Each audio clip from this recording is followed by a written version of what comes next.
Baik, Assalamualaikum warahmatullahi wabarakatuh. Selamat pagi, apa kabar semuanya? Semoga Allah Subhanahu wa Ta'ala selalu memberikan kesehatan kepada kita semua ya. Amin ya Allah. Baik, agar proses pembelajaran ini berjalan dengan lancar, langkah baiknya kita berdoa terlebih dahulu. Untuk berdoa dimulai.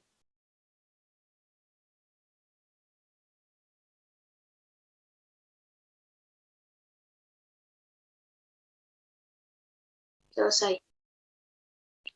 Baik, kita absen dulu ya sebelum pembelajarannya. Apakah ada yang tidak hadir hari ini? Alhamdulillah hadir semuanya ya.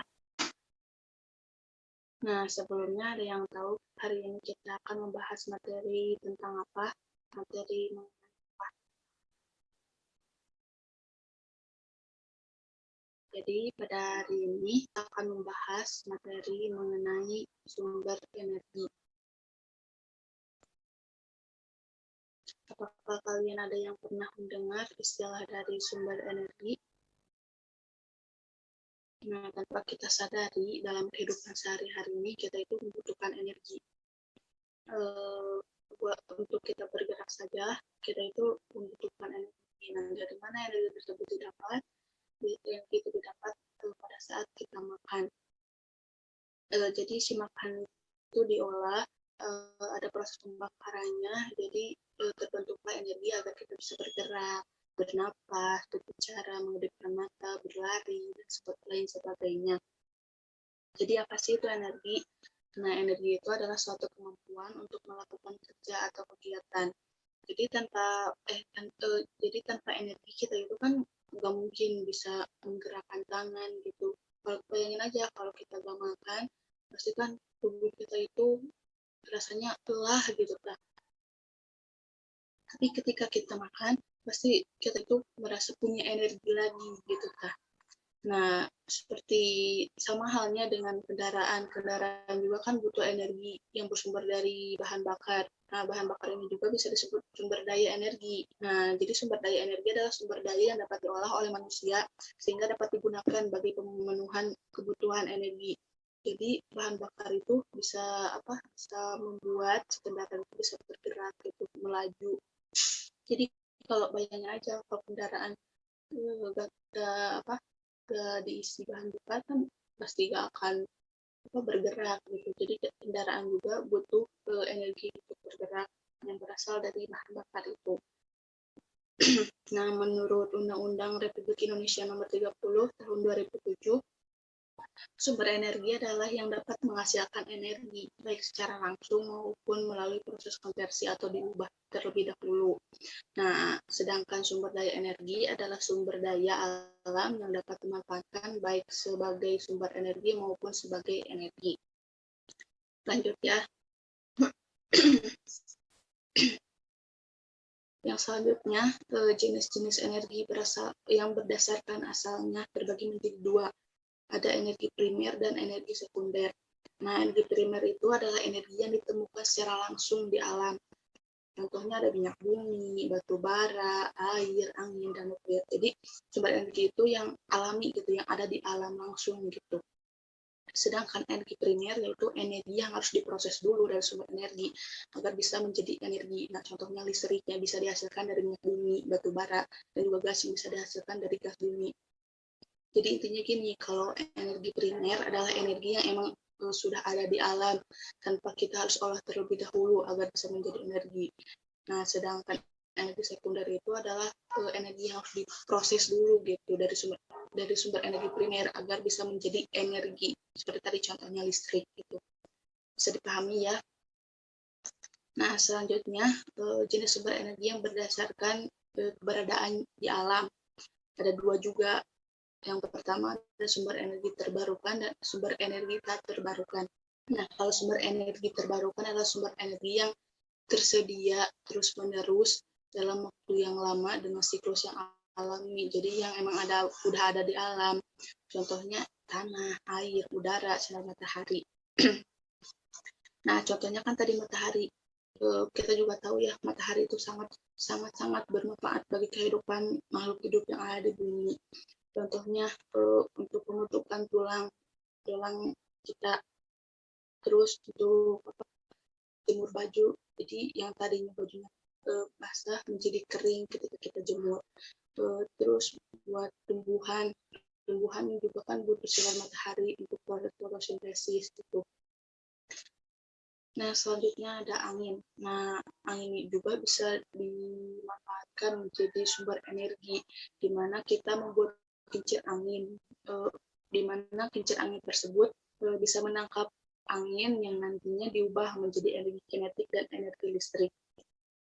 Selanjutnya panas bumi. Nah, panas bumi ini adalah energi yang diekstraksi dari panas yang tersimpan di dalam bumi, yang berasal dari aktivitas tektonik di dalam inti bumi. Nah, panas ini berasal dari panas matahari yang diserap oleh permukaan bumi. Nah, panas bumi ini yang energi yang dihasilkan dari panas bumi ini bisa digunakan untuk pemanas gitu. Kan kalau di luar negeri ya kan pasti ada musim. Nah, kalau di luar negeri kan ada musim dingin. Jadi kalau dingin itu kan pasti butuh penghangat ya. Nah, jadi energi dari panas bumi ini tuh bisa dimanfaatkan menjadi heater atau penghangat ruangan gitu. Tapi sekarang lebih populer untuk menghasilkan energi listrik. Selanjutnya gelombang air laut. Nah, gelombang air laut juga, pasang surutnya air laut itu juga bisa dimanfaatkan menjadi sumber energi yang bermanfaat bagi kita. Selanjutnya air, tentu saja ya, air itu sangat bermanfaat buat kita minum, mandi, masak, buat tumbuhan juga sama membutuhkan air. Nah, dari air juga bisa dimanfaatkan menjadi energi potensial, energi kinetik. Selanjutnya itu biomasa. Nah, biomasa apa sih itu biomasa? Biomasa ini adalah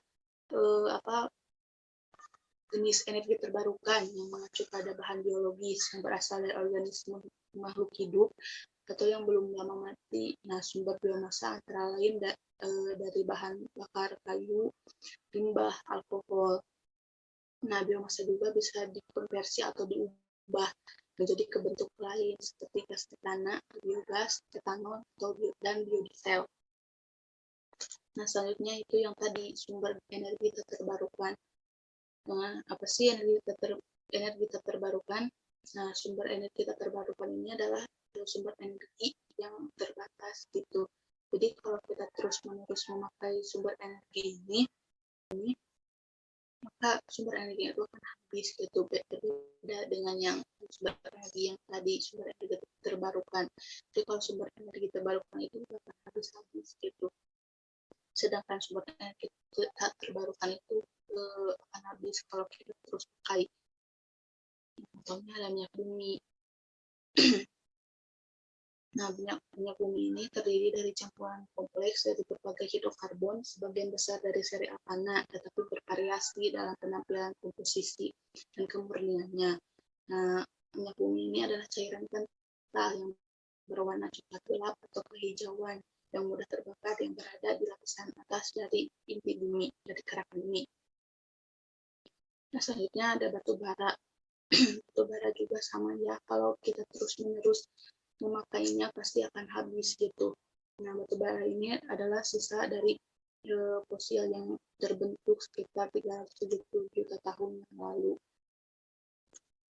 Nah, selanjutnya ada gas alam. Nah, gas alam ini disebut juga dengan gas bumi, yang merupakan bahan bakar fosil berbentuk gas, terutama terdiri dari metana atau CH4. Nah, gas alam ini berkumpul di bawah kerak bumi dan seperti minyak bumi mentah harus dibor dan dipompa keluar. Nah, selanjutnya ada bahan-bahan nuklir ini. Bahan bakar nuklir ini adalah merupakan semua macam material yang bisa digunakan untuk menghasilkan energi nuklir. Jadi bisa dibedakan ya, kalau energi terbarukan adalah energi yang kalau kita gunakan itu bakal habis, tanah, air, angin, matahari. Sedangkan sumber energi terbarukan adalah sumber energi yang kalau kita terus-menerus memakai sumber energi tersebut, maka sumber energi tersebut akan habis. Contohnya tadi minyak bumi, gas alam, bahan minyak bumi, batu bara, bahan bakar nuklir. Jadi itu ya, bisa dipahami semuanya. Nah, selanjutnya dampak keterbatasan dan penggunaan energi alternatif. Nah, seiring dengan peningkatan sumber energi yang sangat drastis, maka dibutuhkanlah inovasi-inovasi baru untuk kita mencari alternatif lain agar si sumber energi tersebut itu tidak habis gitu. Nah, yang memiliki karakteristik ya dapat mengurangi tergantungan terhadap pemakaian energi fosil, polusi bumi, dapat menyediakan energi listrik dalam skala lokal, mampu memanfaatkan potensi sumber daya energi setempat, dan juga menjadi lingkungan.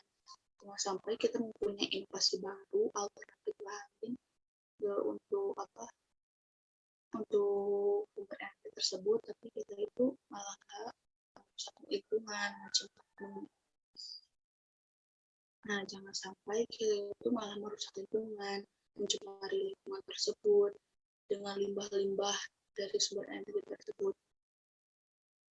Nah, semua hal juga kan pasti mempunyai hal positif dan negatifnya, sama juga dengan sumber energi mempunyai dampak positif dan dampak negatif bagi kehidupan. Yang pertama, dampak negatif dan positif. Yang pertama, dampak negatifnya itu pertama sebagai energi atau bahan bakar, misalnya gas, minyak bumi, dan batu bara. Yang kedua, sebagai bahan berbagai jenis industri, sebagai industri pesawat, dan motor, persenjataan, dan lain-lain. Yang ketiga, untuk bahan produksi, dan yang keempat, bahan untuk membuat perhiasan seperti emas, bintang, berlian, dan sebagainya. Sedangkan dampak negatifnya yaitu kerusakan lingkungan pada lahan galian yang memberikan dampak berupa tinggi pada longsor gitu. Kedua, lokasi pertambangan kadang berada di tengah hutan sehingga merusak ekosistem. Jadi meskipun kita itu membutuhkan sumber energi, tapi kita juga jangan sampai merusak lingkungan dan merusak ekosistem gitu. Yang ketiga, munculnya konflik sosial dalam penguasaan lahan pertambangan. Nah, yang keempat juga tercemarnya sungai dan wilayah perairan lainnya oleh bahan berbahaya dan beracun dari berbagai pengolahan hasil tambang. Jadi yang sampai kita itu membutuhkan sumber energi tersebut, tapi kita itu malah mencemari lingkungan sekitarnya gitu. Nah, dapat dipahami ya semuanya. Jadi tadi kita bahas mengenai tentang energi, sumber energi. Yang tadi sumber energi itu apa tadi? Nah, suatu kemampuan kita bisa bergerak gitu, bisa melakukan kegiatan. Nah, terus tadi ada energi primer. Energi primer adalah energi yang emang sudah tersedia di alamnya tanpa kita sedangkan energi sekunder terlebih dahulu agar menjadi energi gitu. Terus tadi energi terbarukan, ya sama energi terbarukan juga energi yang kalau kita terus-menerus pakai si energi tersebut tidak akan habis-habis gitu. Terus kalau energi terbarukan, energi tersebut bila kita terus-menerus memakainya, maka si energi tersebut akan habis. Nah, kita juga harus mencari alternatif lain agar sumber energi tersebut tidak akan habis dan jangan sampai kita itu malah merusak ekosistem, merusak lingkungan yang ada sekitar agar kita bisa menghasilkan energi dari sumber energi yang kita dapat. Terus tadi juga ada dampak negatif dan positifnya ya. Semua hal juga pasti mempunyai. Nah, mungkin pembahasan kita mengenai selanjutnya. Jadi cuma sekian ya.